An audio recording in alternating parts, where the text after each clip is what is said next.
ومنع وأعطى وأرشد ومنع وأعطى وأرشد وهدى وأضحك وأبكى.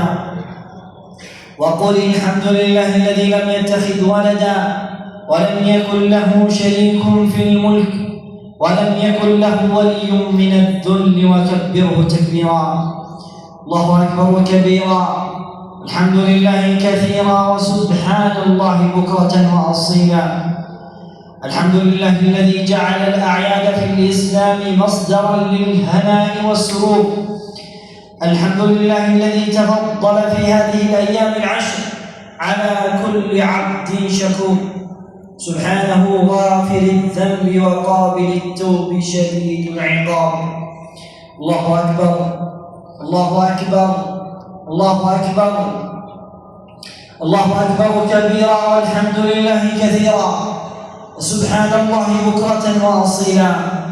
ربنا لك الحمد سرا وجهرا، لك الحمد يوم أن كفر كثير من الناس وأرشدتنا للإسلام، لك الحمد يوم أن ضل كثير من الناس وهديتنا للإيمان، لك الحمد يوم أن جاع كثير من الناس وأطعمتنا من رزقك، لك الحمد يوم أن نام كثير من الناس وأقمتنا بين يديك من فضلك.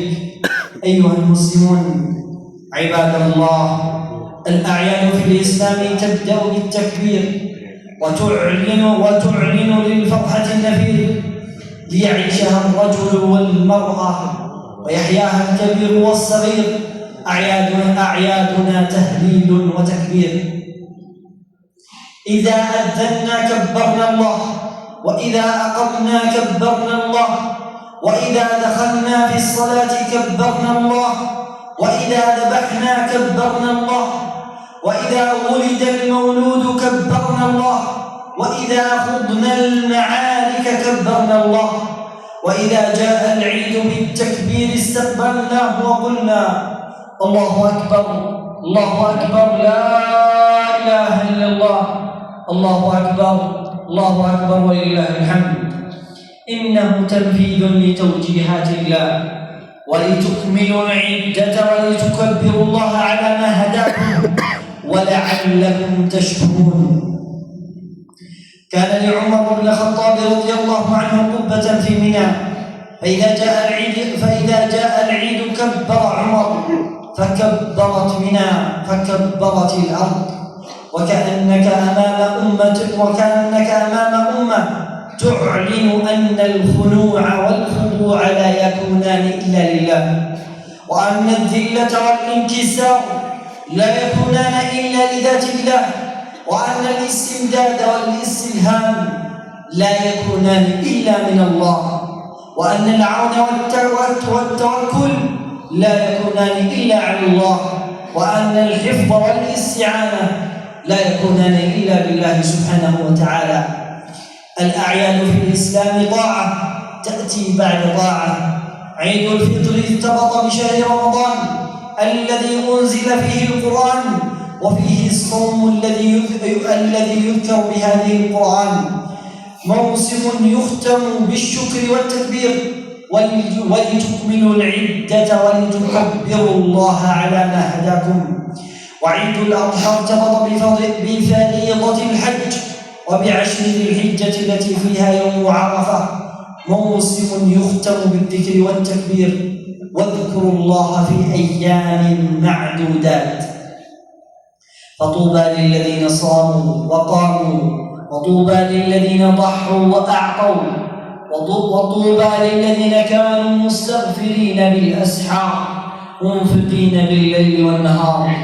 أيها الإخوة، في مثل هذا اليوم وقف رسول الله صلى الله عليه وسلم في جماهير المسلمين بمنى يخطبهم ويقرر تحريم دماء المسلمين وأموالهم وأعراضهم تحريما مؤبدا إلى يوم القيامة.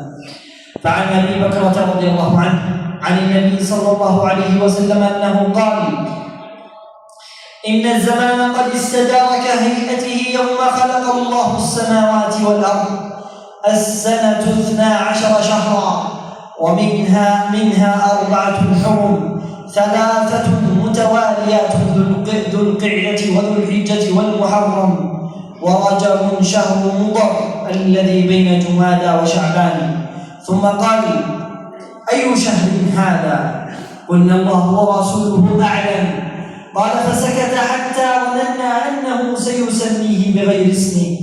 قال: أليس ذا الحجة؟ قلنا: بلى. قال: فأي بلد هذا؟ قلنا: الله ورسوله أعلم. قال: فسكت حتى ظننا أنه سيسميه بغير اسمه. قال: أليس البلدة؟ قلنا: نعم. قال: فأي يوم هذا؟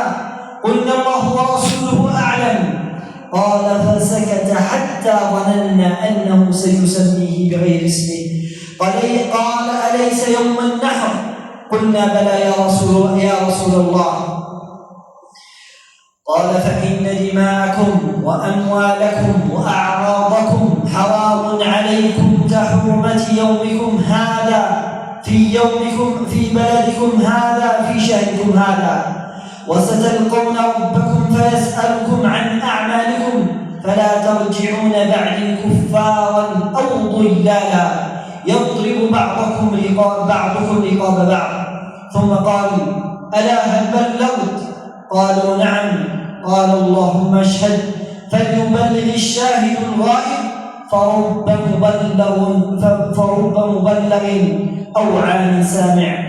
قال ابن عباس: فوالذي نفسي بيده إنها الوصية لأمتي. الله أكبر، الله أكبر، لا إله إلا الله، الله أكبر، الله أكبر ولله الحمد.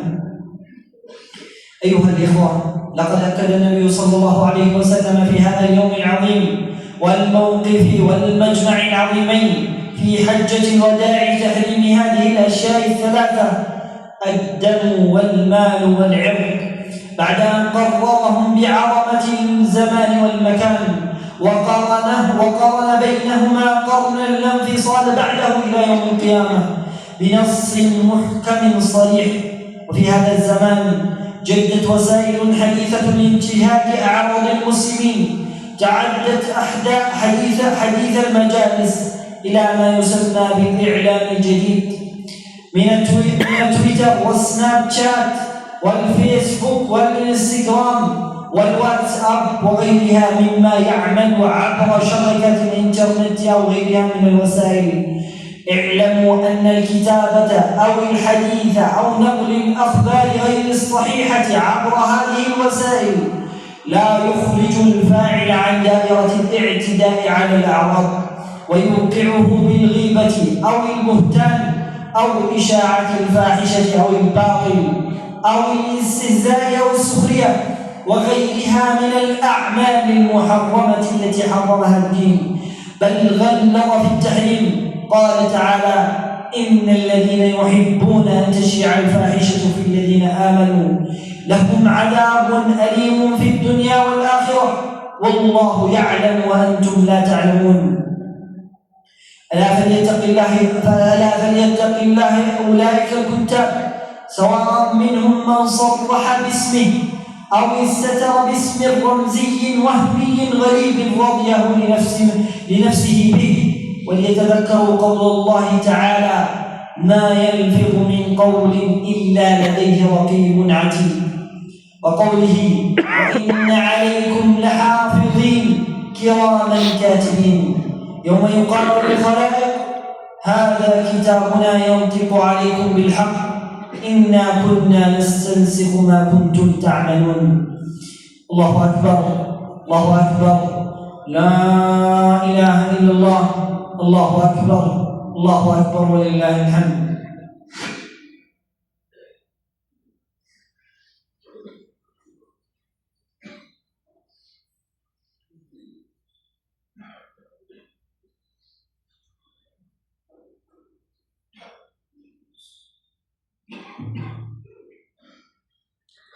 الحمد لله حمدا كثيرا طيبا مباركا فيه كما ينبغي لجلال وجهه وعظمته سبحانه.